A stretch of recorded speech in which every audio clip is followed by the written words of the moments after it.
छत्रपती शिवाजी महाराज की जय। छत्रपती शिवाजी महाराज की जय। वंदे मातरम, वंदे मातरम, भारत माता की जय। नमस्कार करणाऱ्या महाविकास आघाडीचा निषेध असो, निषेध असो। महाविकास आघाडीचा निषेध असो, निषेध असो। राजकारण करणाऱ्या महाविकास आघाडीचा निषेध असो, निषेध असो। सत्याग्रह चौदार तळ्याचा परमपूज्य डॉक्टर बाबासाहेब आंबेडकरांनी या ठिकाणी केला आणि मूलभूत हक्कांचा जागर बाबासाहेबांनी या सत्याग्रहाच्या माध्यमातून केला आणि आज संविधानालाच या ठिकाणी महाविकास आघाडी मानायला तयार नाही। खरं म्हणजे आजचा कार्यक्रम जी नौटंकी चिमोरडीच्यावर जो काही प्रसंग झाला तो दुर्दैवी आहे, त्याची निंदा आम्ही करतो, संपूर्ण महाराष्ट्र करतोय। परंतु त्या प्रसंगाच्या आड राहून एक दळभद्री आणि घाणेरडं राजकारण आपल्या राजकीय स्वार्थासाठी जे महाविकास आघाडी करत आहे आणि तुमच्या कालावधीमध्ये म्हणजे ते 4 ते 14 सालामध्ये 10 वर्षात या देशामध्ये अशा प्रकारच्या किती घटना झाल्या त्याची यादी मी तुम्हाला देणार आहे, जी मी आणली सोबत। उद्धव ठाकरेंच्या कालावधीमध्ये जे जे प्रसंग झाले ते या ठिकाणी चाकीनाक्याची घटना असेल, वर्ध्याची घटना असेल, चंद्रपूरची घटना असेल, पुण्याची पिंपरी चिंचवडची घटना असेल, दिशा सालियनसारखी जिची हत्या झाली तिला आत्महत्या म्हणून काय काय उपद्व्याप केले, या सगळ्या गोष्टींची चिरफाड या निमित्तानं आम्ही करणार आहोत। आणि तुमच्यापेक्षा आमच्या संवेदना जागरूक आहेत आणि म्हणून जाणीव जागर की आम्हाला जाणीव आहे आणि तुम्ही गेंड्याच्या कातडीचे आहात हे सांगण्यासाठी अशा प्रकारचा कार्यक्रम आम्ही त्या ठिकाणी करतोय।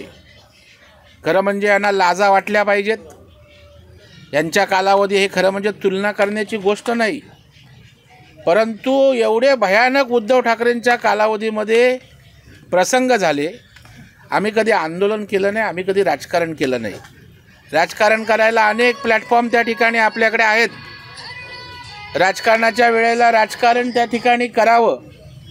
परंतु अशा प्रकारचं मेलेल्या टाळूवरचं लोणी खाणारी अवलाद ही जे काही या ठिकाणी उभी राहते ते सत्य स्वरूप लोकांसमोर आलं पाहिजे, म्हणून आम्ही आज ठिकठिकाणी आंदोलन करतोय। आणि आज कारण हे पवित्र, ह्याच्यापेक्षा मोठं पवित्र आणि संदेश देणारं मूलभूत हक्कांचं कुठलंच ठिकाण या जगात नाही आहे, महाराष्ट्रात सोडा। आणि म्हणून आम्ही चौदार तळ्यावर या ठिकाणी जाणीव जागर हा कार्यक्रम करतोय।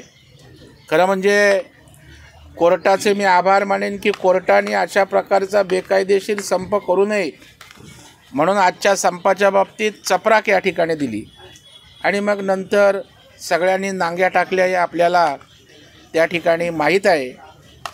परंतु कोर्टाचा निर्णय झाल्यावर पृथ्वीराज चव्हाण त्या ठिकाणी म्हणाले कोर्टाचा निर्णय असला तरी आम्ही त्या ठिकाणी आंदोलन करणार। याचा अर्थ ते न्यायालयाला मानायला तयार नाहीत, संविधानाला मानायला तयार नाहीत। मग लोकसभेच्या निवडणुकीमध्ये केवळ मतांसाठी त्या ठिकाणी आपण संविधानासाठी गळे घोटत होतात का? हे आपलं खरं स्वरूप या निमित्तानं राज्यातल्या जनतेसमोर आलं आहे। त्याच्यामुळं आज सपशेल तुम्ही तोंडावर आपडलेला आहात। तुम्हाला माहीत आहे जनतेचा प्रतिसाद मिळणार नाही, कारण जनतेला अशा दुर्दैवी घटनेचं राजकारण मान्य नाही आणि म्हणून तुम्ही संपातना माघार घेतलेली आहात आणि कुठेतरी नौटंकी करण्याचा केविलवाना प्रयत्न आहे। आणि म्हणून ही जाणीव जागरच्या माध्यमातून आम्ही त्यांना उघडं करण्याचं काम या ठिकाणी करतोय। न्यायालयाचा आदेश तर आहेच, परंतु न्यायालयाचा आदेश आल्यानंतर सुद्धा पृथ्वीराज चव्हाणांनी वळवळ करत आम्ही आंदोलन करण्यास सांगितलं होतं। परंतु महाराष्ट्रातील जनतेला अशा प्रकारच्या दुर्दैवी प्रसंगाचं राजकारण करावं हे आवडत नाही, हा त्यांना अंदाज आला आणि आपलं आंदोलन फेल जाईल, संपात कोणी उतरणार नाही। एकीकडे कष्टकरी त्या ठिकाणी ज्यांचं हातावर पोट असतं त्या ठिकाणी शाळा, कॉलेजेस, नागरिक या सगळ्यांचं त्या ठिकाणी हाल झाले असतात आणि तुम्ही अशा प्रकारच्या दुर्दैवी प्रसंगाचं राजकारण करताय ही महाराष्ट्रातली सुसंस्कृत जनता मानायलाच तयार नाही. म्हणून आंदोलन फेल जाऊ नये, तोंडावर आपटू नये म्हणून कोर्टाचा आदेशाचं सहाय्य घेऊन त्यांनी आंदोलन मागे घेतलं. अत्यंत रास्त प्रश्न आहे. यावरून बाळासाहेबांच्या शिवसेनेचं काय झालं आहे हे आपल्याला लक्षात येईल. कारण मुळात त्यांच्या विचाराची शिवसेना ही त्यांच्याकडे राहिलेलीच नाही. एकनाथ शिंदे साहेबांसोबत आहे. आता ही काँग्रेसमय झालेली उभाटाची शिवसेना आहे. त्याच्यामुळं संगत तसा परिणाम ज्यांच्या संगतीला गेलेत ते बुळचट लोक असल्यामुळे आक्रमक धग त्यांच्यात राहील कशी. त्याच्यामुळे बाळासाहेबांच्यात उद्धव ठाकरेत कधीच तुलना होऊ शकत नाही. कारण ते रक्तात असावं लागतं. केवळ जन्मानं बाळासाहेबांचा पुत्र नाही तर कर्तृत्वानं, विचारानं असायला लागतं.